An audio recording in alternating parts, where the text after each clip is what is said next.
Chers téléspectateurs du micro du Pasteur Bobo MPB TV, partout où vous êtes à travers le monde, les élections françaises approchent à grands pas. Nous sommes presque à 9 jours, à 8 jours de l'élection présidentielle française. Aujourd'hui encore avec James Koudoura, notre invité James Koudoura, on va essayer de parler. Le temps qui s'approche, M. James Koudoura, que vous connaissez trop bien, lui, il est, on dit quoi, zémoriste. Avec lui, on va essayer d'analyser, de voir ça se passe comment. Éric Zemmour, qui avait bien commencé, mais aujourd'hui, on ne parle que d'Emmanuel Macron et de Le Pen au deuxième tour. Qu'est-ce qui s'est passé? Que se passe-t-il? Mélenchon a même dépassé Éric Zemmour. Pécresse, on ne sait même pas où elle est. J'attends James Koudoura, on va essayer de parler avec James Koudoura, notre invité.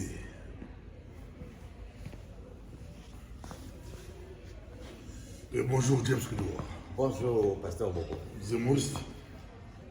Je ne dirais pas zémoriste, mais je suis quelqu'un qui souhaite l'élection d'Éric Zemmour pour ces élections en France. Quelles sont les chances d'Éric Zemmour aujourd'hui?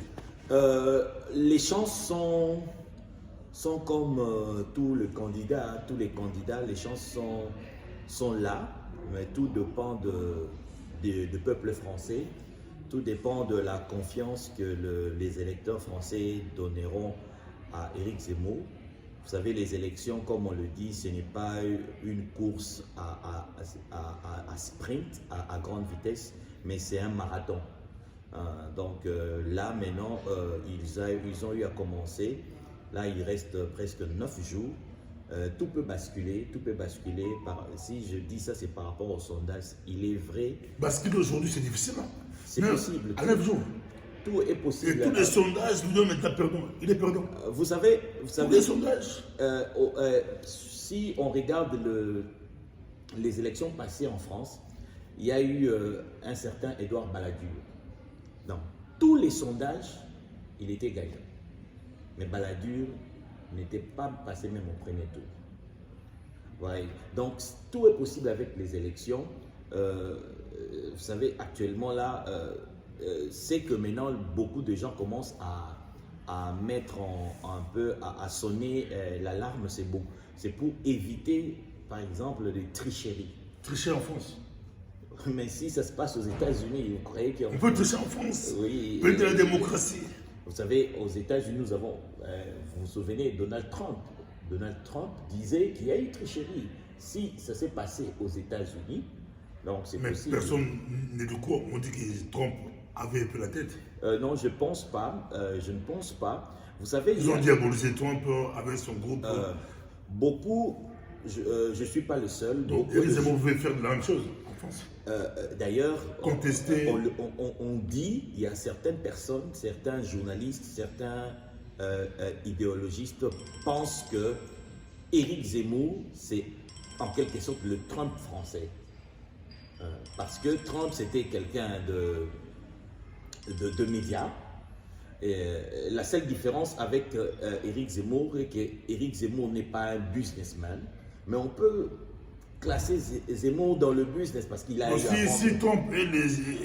Éric Zemmour est le Trump français, oui. Donc on doit s'attendre à des troubles, il va échouer lamentablement. Je ne pense il va pas. Refuser, il va dire que on nous a volé la victoire. Il y aura des contestations, des troubles. C'est ce que vous prédisez. Non, c'est différent par rapport aux États-Unis. Le peuple français, ce n'est pas le même avec le peuple américain. Mais ce qui est certain, Trump était porté par l'opinion américaine. L'opinion américaine soutenait Trump. Et si vous regardez par exemple la campagne du premier mandat de Donald Trump, c'était axé essentiellement à l'Amérique. C'est-à-dire, il disait « Make America great again ». C'est-à-dire, lui, c'était les États-Unis. Et si vous regardez Éric Zemmour, il est il se base essentiellement sur la France. Hein? Il dit par exemple, la France n'a pas dit son dernier mot avec son livre. Il dit l'impossible n'est pas français. Il dit pour l'unité de la France, pour que la France reste la France. C'est-à-dire que c'est un candidat qui axe sa campagne sur la civilisation française. Donc voilà pourquoi nous vous rappelons que derrière nous, il y a un Peugeot 354 de collection.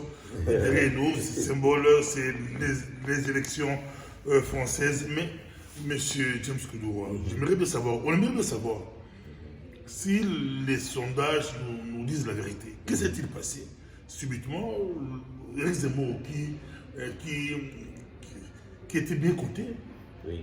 brusquement, il s'est effondré, et puis on voit Le Pen remonter.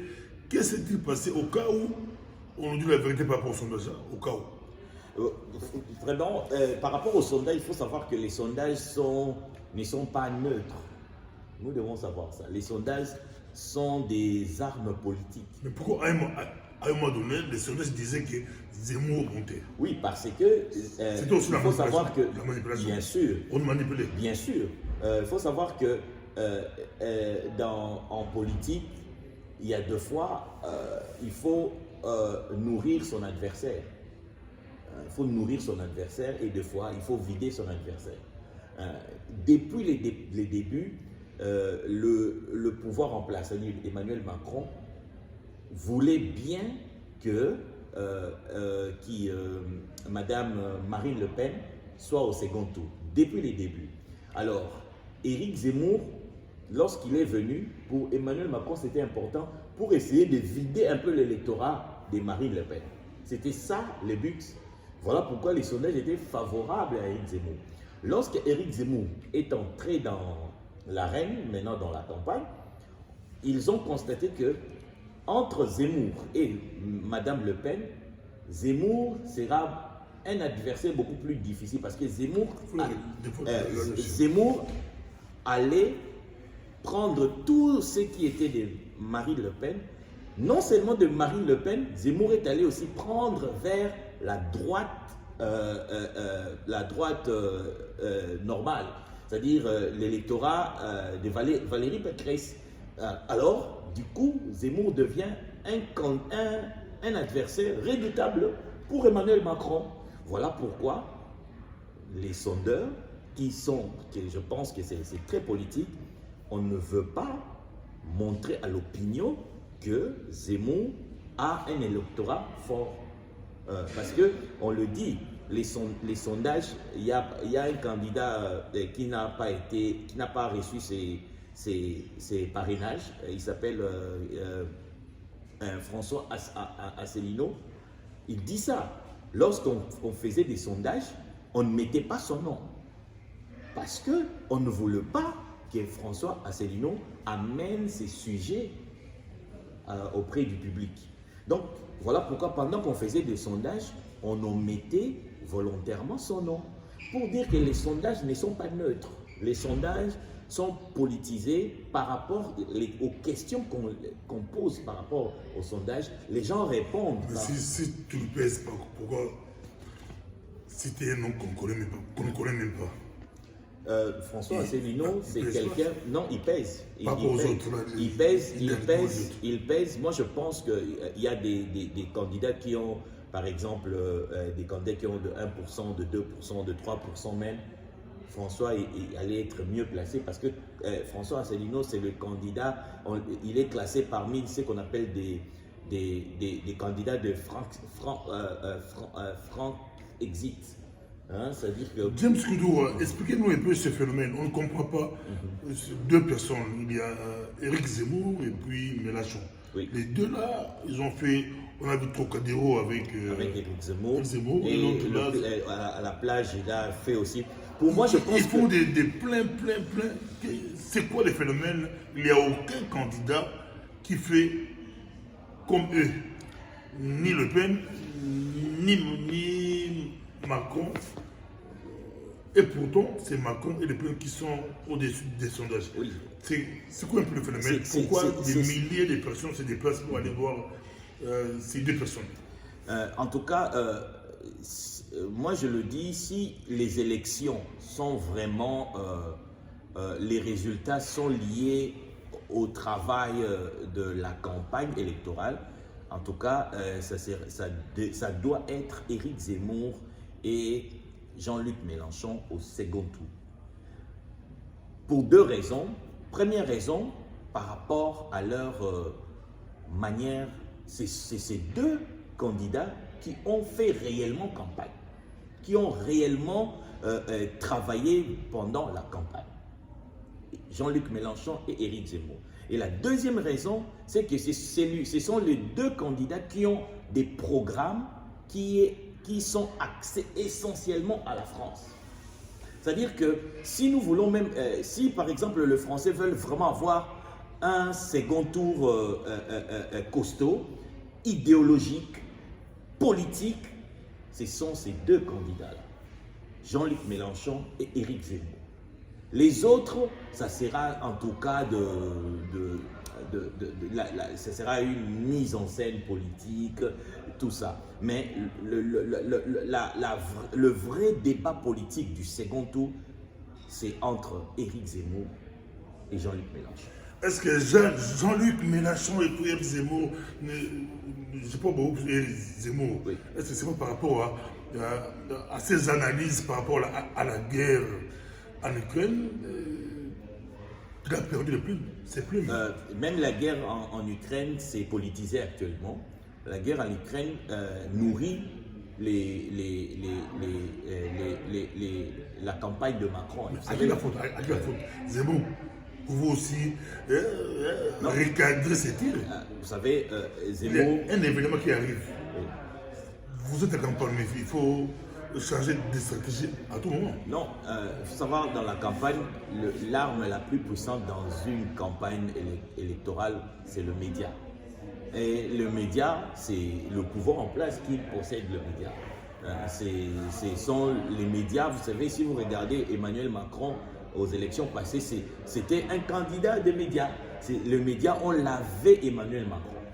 Je vais vous dire une chose, Emmanuel Macron a beaucoup de problèmes dans son mandat. Il y a beaucoup de points négatifs. Il y a des scandales sur la gestion de biens publics, sur la vente des entreprises publiques françaises, sur l'histoire des conseils, des bureaux externes que le gouvernement utilisait. Il y a beaucoup de scandales. Mais vu que le média soutient Emmanuel Macron, ça ne se dit pas. Pourquoi? Parce que dans une campagne présidentielle, l'arme la plus puissante, c'est les médias. Donc si le média veut faire passer un candidat, eh bien ça peut bien se faire. Voilà pourquoi, même aujourd'hui, lorsque certaines personnes accusent Éric Zemmour, c'est parce que Éric Zemmour, c'était un homme de médias. C'est le média qui a façonné Éric Zemmour. C'est-à-dire, ses idées, lorsqu'il a porté ses idées aux médias, dans des chaînes de télévision, dans des livres, dans des journaux, c'est alors que les gens ont connu Éric Zemmour. Donc, tu peux avoir des bonnes idées, mais si tu n'as pas le média, ça ne passe pas. Et actuellement, les médias sont entre les mains d'Emmanuel Macron. Voilà pourquoi vous voyez la guerre en Ukraine est en train de battre campagne à Emmanuel Macron. Il y a eu les négociations en Istanbul. Qui étaient les négociateurs? On ne connaît pas.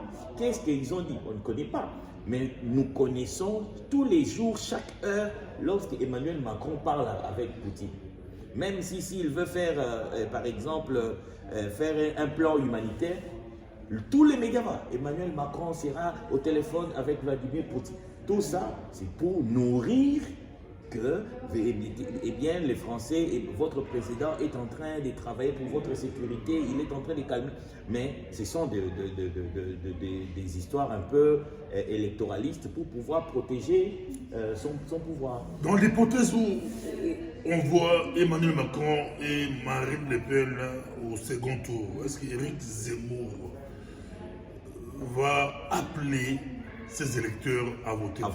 Ça c'est sûr, Si Éric Zemmour ne passe pas, ce que je ne souhaite pas, je pense qu'il y a il y a un électorat puissant pour Éric Zemmour qui peut permettre à ce que Éric Zemmour passe au second tour. Je pense que Éric Zemmour peut passer au second tour. Je pense en tout cas. Mais au cas où il ne passe pas, il peut appeler. Oui, je vais répondre à cette question, mais je veux d'abord vous montrer que Marine Le Pen, vous savez qu'il n'y a pas une campagne où Marine Le Pen a fait un rassemblement à grande échelle. Il n'y en a pas. Pourquoi? Parce que elle a aussi peur pour voir que ces sondages-là, peut-être, on n'est pas sûr. On dit qu'elle a tiré l'élection du passé, elle a un peu humanisé son discours, elle a un peu recadré, elle a mis beaucoup d'eau dans son vin pour que ça puisse passer. L'idée première de cette élection présidentielle, c'était qu'on voulait que Marine Le Pen soit au second tour. Donc c'est tout à fait normal que le travail, ceux qui sont avec Emmanuel Macron, les médias, puissent nourrir Marine Le Pen. Parce que Marine Le Pen et Emmanuel Macron au second tour, c'est facile pour Emmanuel Macron de gagner les élections. Voilà pourquoi on est en train de nourrir la candidature de Marine Le Pen par Emmanuel Macron. Mais je pense que le dernier mot revient au peuple français. Si vraiment vous voulez que Éric Zemmour passe, eh bien, parce que l'électorat d'Éric Zemmour se trouve surtout auprès des abstentionnistes et auprès des électeurs de l'extrême droite et aussi auprès des électeurs de droite. Donc, ce sont ces électeurs-là qui doivent vraiment peser de leur poids, qu'ils aillent voter pour que Éric Zemmour passe au second tour. Et si Éric Zemmour passe au second tour, c'est là où Emmanuel Macron, vous allez voir, Emmanuel Macron aura très chaud. L'élection, c'est donnant, c'est donnant, tu me donnes, je me donne. Qu'est-ce que Éric Zemmour peut apporter à l'électorat noir africain, nous noirs, des Français d'origine africaine? Pourquoi voter pour ça? C'est la plus importante question. Bien que j'ai parlé avec plusieurs compatriotes qui sont ici en Europe, en France, en Belgique, des Français d'origine africaine et des Français d'origine qui nous combattent publiquement, avec ses idées, ils veulent détruire notre communauté. Pourquoi le voter? On se pose des questions. Beaucoup de gens pensent que Éric Zemmour est raciste. Mais tous nous savons que lorsque les médias... Il prend un noir pour découvrir sa campagne. Non, c'est faux. Ça, c'est pas... Ça, Éric Zemmour ne peut pas faire ça. Ça, c'est faux. C'est le noir lui-même qui est venu. C'est le noir. Nous tous, nous savons que lorsque les médias présentent quelqu'un comme un méchant, donc c'est un bon. Nous le savons. On le dit toujours. Lorsque les médias présentent quelqu'un comme un bon, cela veut dire que c'est un méchant. Nous le savons parce que nous savons que les médias sont entre les mains des lobbies, de tous ces choses. Nous le disons. Maintenant, le média présente quelqu'un comme un raciste. Là, les gens acceptent qu'il est raciste. Mais regardez, il y a une vidéo où l'actuel ministre de la Justice française, monsieur, j'ai oublié, il parle, il dit, vous voulez chasser tous les immigrés. Mais s'ils partent, comment allons-nous faire pour ramasser nos poubelles? Il a dit ça. C'est-à-dire, pour eux, les étrangers sont là. Pourquoi? Pour ramasser les poubelles. Mais entre quelqu'un qui refuse que les étrangers ramassent les poubelles et celui qui veut que les étrangers ramassent les poubelles, qui est raciste? Les gens ne comprennent pas. Éric Zemmour veut qu'il n'y ait pas de différence entre un Français de souche et un Français d'origine africaine ou d'origine maghrébine. Et le processus qui avait mis ça en place pour qu'il n'y ait pas de différence entre un Français de souche et un Français noir, par exemple, ou un Français blanc ou un Français noir, ça s'appelle l'assimilation. C'est par l'assimilation que lorsque quelqu'un quitte l'Afrique ou l'Amérique ou l'Asie, il vient en France, il doit s'assimiler aux Français qui sont sur place. C'est là où il n'y aura plus de différence. Maintenant, les vrais racistes ont détruit ce processus-là. Pourquoi? Parce qu'eux, ils ont voulu qu'il y ait des différences entre les Français de souche et les Français qui viennent d'ailleurs. Voilà pourquoi Éric Zemmour dit non, on doit remettre ça. Là, les résultats sont là. Aujourd'hui, la plupart des problèmes que connaissent la France, la discrimination, tous ces autres, c'est parce que cette histoire d'assimilation a été détruite et on a remplacé ça par l'intégration. L'intégration, c'est-à-dire qu'ils disent que non, vous ne devez pas vous assimiler, mais vous pouvez devenir français en même temps et penser aussi à vos origines. C'est ça le racisme. C'est ça la discrimination. Mais vu que les médias cachent ça, vu que les médias sont en train de manipuler ça, les gens ne comprennent pas. Les gens ne comprennent pas, mais on accuse Éric Zemmour de raciste. Mais à vrai dire, les vrais racistes, ce sont ceux-là qui sont au pouvoir. On va terminer ici. D'abord, quelle est la différence entre Jean-Luc Mélenchon et Éric Zemmour? Jean-Luc Mélenchon a une petite différence. Non, a une petite différence avec Éric Zemmour. Le problème, parce que ce sont deux candidats qui, dans le programme, parlent de la civilisation française. Le problème avec Éric Zemmour, c'est que Éric Zemmour dit ceci. Nous avons la France, nous avons déjà la France. Maintenant, les étrangers qui veulent rester en France doivent s'assimiler à la France. C'est ça ce que Éric Zemmour dit dans son programme. Mais Jean-Luc Mélenchon dit ceci. Il n'y a plus de France. Il n'y a plus de France, mais il y a maintenant différents peuples. Il y a différents peuples. Ce que nous devons faire, nous devons maintenant nous asseoir, nous tous ensemble, pour créer une nouvelle nation. C'est ça les deux programmes, la différence entre le programme de Jean-Luc Mélenchon et le programme d'Éric Zemmour. Éric Zemmour dit, eh bien, la France existe déjà. Ceux-là qui veulent rester en France doivent devenir comme des Français. Jean-Luc Mélenchon dit, non, la France n'existe plus. Le Pen? Maintenant, Le Pen est pour Éric Zemmour, mais elle se cache. Elle se cache parce que, selon Marine Le Pen, il pense que si elle dit ça, elle va perdre à cause de l'expérience de 2 élections passées. Voilà pourquoi elle a un tout petit peu changé. Mais tout ce que Éric Zemmour dit, c'est ce que fera Marine Le Pen. Voilà pourquoi, si vous arrivez au pouvoir et que vous changez... Je pense que si aujourd'hui, je vais donner 2 points. En Europe, il faut expliquer la parole. Oui, je pense que si aujourd'hui, Marine Le Pen est au second tour avec Emmanuel Macron, Éric Zemmour appellera à ses électeurs de voter Marine Le Pen. Et si Marine Le Pen passe, Éric Zemmour sera dans le gouvernement de Marine Le Pen.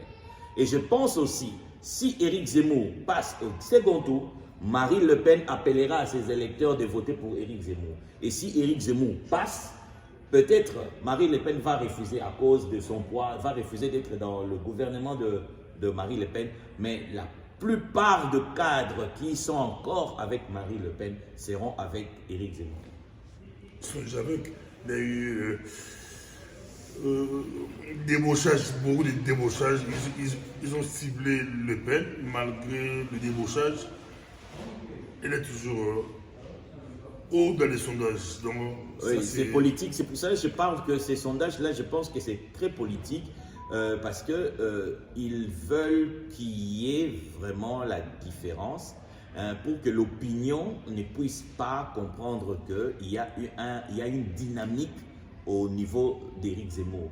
Ce qui est vrai, regardez la démonstration qu'Éric Zemmour a fait à la place Trocadéro. C'est une démonstration qui prouve que chez Éric Zemmour, il y a encore de la dynamique. Pasteur, si vous vous souvenez, c'était au mois de février, on a fait une émission sur ça. Je vous ai dit, il y a des candidats, il y a des cadres chez le Rassemblement national. Il y a aussi des cadres chez les Républicains qui vont venir chez Éric Zemmour. C'est ce qui s'est fait. Je vais vous dire, maintenant, la vraie union de droite ne se fera plus maintenant avec les cadres. La vraie union des droites autour d'Éric Zemmour se fera maintenant avec les électeurs. C'est-à-dire, les électeurs de Valérie Pécresse, c'est-à-dire les électeurs de droite, voteront Éric Zemmour. Et les électeurs de l'extrême droite, c'est-à-dire de Marine Le Pen, voteront aussi Éric Zemmour. Voilà pourquoi si Éric Zemmour passe au second tour, Macron perd. Ça, c'est vos prédilections. Merci beaucoup. C'était James Koudoura. On vous promet que c'est dans 9 jours. Dans 9 jours. On aura un débat peut-être sur antenne. Vous êtes en France, passez par là, vous pouvez intervenir. J'aurai encore James Koudoura et sur le plateau. Ça peut être un jour avant les élections. On sera encore avec James ici ou entre les deux tours. On sera avec James Koudoura. Merci, à la prochaine. C'était un plaisir de vous avoir avec nous. Merci beaucoup, Pasteur Bobo. Merci beaucoup, James Koudoura. Merci. N'oubliez pas, j'ai fait encore l'appel à tous mes confrères africains, français d'origine africaine. Votez Éric Zemmour. C'est le candidat qui est là pour nous. Enfin, qu'il n'y ait plus de différence entre des Français blancs et des Français noirs. À la prochaine. Merci beaucoup. En tout cas, c'était un plaisir pour nous de vous avoir. Merci. Derrière moi, vous voyez, dans Peugeot 354. Ça, c'est bon. Merci. On l'entend. Merci.